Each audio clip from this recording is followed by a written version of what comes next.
রাজার ঘরে চাকরি করি যারা, অন্ন আসে মাস গেলে সেই টাকায় বাড়তি টাকা যত্ন করে জমাই, সময়ে সময়ে কিনতে সেলোটেপ, এবং সেটা ঠোঁটের ওপর দিয়ে নিজেই নিজের হাতে চেটাই, যাতে ভুলেও কোনো আর্তনাদের মতো শব্দ ছিটকে বাইরে না আসে।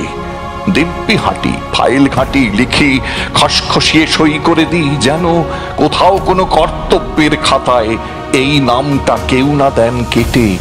কিন্তু জানো, তবুও আমার বুকে, তোমার বুকে এবং যতেকে মানুষ কলম পেশে নিত্য যাঁতার কলে, তাদেরও ভেতর তিলোত্তমা জেগে, দিবারাত্রি তিলোত্তমা জেগে বর্ষা গেঁথে থেঁতলে দিচ্ছে মগজ, বলছে মাগো, আমায় যারা মারে তোমরা তাদের শাসন যন্ত্র গড়ো।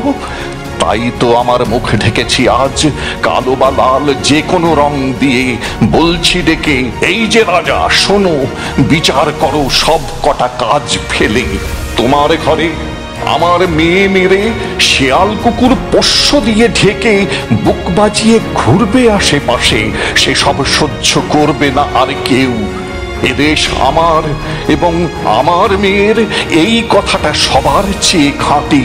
যতদিন না বুঝতে পারবে তুমি, গ্রাম শহর আর রাজপথে সব হাঁটি, গ্রাম শহর আর রাজপথে রোজ হাঁটি।